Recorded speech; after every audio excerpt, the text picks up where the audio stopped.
going to be very important. I'm going to go take a very deep dive on the serve. But for many of you, it's going to be a little advanced, but I'm going to give you kind of a game plan or a blueprint or a roadmap to follow forever, okay? And this is a little tricky because there's a lot of younger kids here, and when we do the serve or anybody teaches the serve, it always has to be done in progressions. What I mean is like step by step by step by step. It's like building a house, brick by brick, all right? So there's different progressions that I'd have to go through, but what I'm going to do today is explain exactly what the serve is all about, and you can write this down.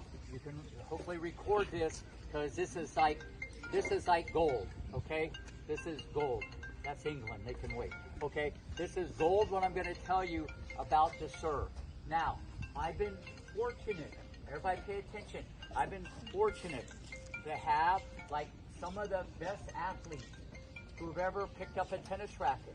Okay, and some didn't throw correctly, and some, like Serena, her throwing motion right out of the gate was almost flawless. The throwing motion, where BW was a little bit of disjointed, and I could go on and on with Capriati and Roddick, and a lot of these people went on not only have an amazing serve, some of the best serves that's ever played the game. Okay, so it's not in the water, but the first thing I need everybody to understand, no matter what you hear or what you read, everybody pay attention. Don't worry about that down there. Just on YouTube, okay, you can go look at a baseball pitcher, just how to throw correctly. I advise everybody to do this, especially the girls, because the girls do not play enough throwing sports as a kid. The guys have a little bit better throwing motion because they play throwing sports when they're younger. This is what I've seen over the years. Some people might naturally have a little more flexibility in the shoulder, and their throwing motion might be better. But I need everybody to understand, when you serve the ball, forget about the grip and the racket and the legs. I'm going to get into that today. When you throw the ball, here's what you got to understand. This side, the left side of your body, to me, is more important than this side. Anybody want to take a stab of why? Because look, you're throwing like this. Why would this side be more important? The toss? Okay, maybe. So I'm just talking about throw, but I like your courage. I love courage. That's my happy place. Go. Anybody? Why would the left side be more important? You remember what I talked about yesterday? I like that. You like doing the shake. Okay. Yeah. They're not going to go like that. They'll be like that, but it's going to be left side. There's a coil. When there's a coil, it's like turning the jar. There's a coil on this side to that side. Don't worry, I won't. Maybe, depends on the seeing you. Okay, left side, right side. Look, but a lot of you will go like this. I'm going to throw the ball, so go ahead and catch it. A lot of you guys will go like this. Ready? I'm going to throw the ball. There you go. Go. Okay, so when you throw, it's this. It's left. Look at this. Watch this. Baseball pitcher. Watch this. Watch. Quarterback. Tennis serve. Identical. So if you don't throw correctly, I'm not saying you won't have good serve, because if you do 10 million of anything, it will be okay, but it's still going to be crummy. You're just mastering crummy. It's not optimal.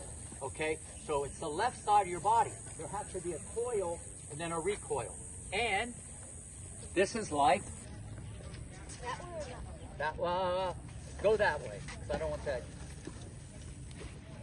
Go back. Good. Okay, so at the end of the day, her left side was this. Okay, left side, right side. Left side, right side. So I need you to practice throwing, but if you're out there going like this, okay, no good. Watch. Okay, you want to be here. Then, I don't want to get too deep into this today, but it's the left side of your body. So every bit. But here's what I see with a lot of the kids. They have continental, but you have like a circle. It's like a circle, even though it's, oh, I have a continental. But it should be like a squirt gun. Like you have your finger like that. Someone here, I forget who, has his finger like, you don't want it that high. You just want like that. Just the fingers separate a little bit, but the letter V. Everybody know what the V is, right? Yes. Look at your grip. It shouldn't be a circle. It should be a V. But some of you guys have continental. That means you're on top. But you have circles. And it should be a V because you want a lot of flexibility. Okay, watch this, okay? Nice footwork. Okay, watch this. When you take the racket back, everybody understand. Look, there's not a wrong way or a right way. There's A better way. you got to experiment. Listen, every player experiments. It's like right over the racket back. Whether you do it this way, that way, you come straight up. Don't worry about that today. But here's what everybody has to understand. So I've seen this with a lot of players already this week. When the racket goes back, the strings are down. See how my strings are down? But a lot of you, because you're little and you don't have a lot of strength, you go like this. Whee! You might not go wee, but you go like this. You go, whee! Look at the racket. You see the racket? That's what we call, and your coaches probably said, frying pan, wave. You want to have the strings always down. So the racket is going to be like a halo. You know what that is? Okay? A halo or salute. But a lot of you go like this.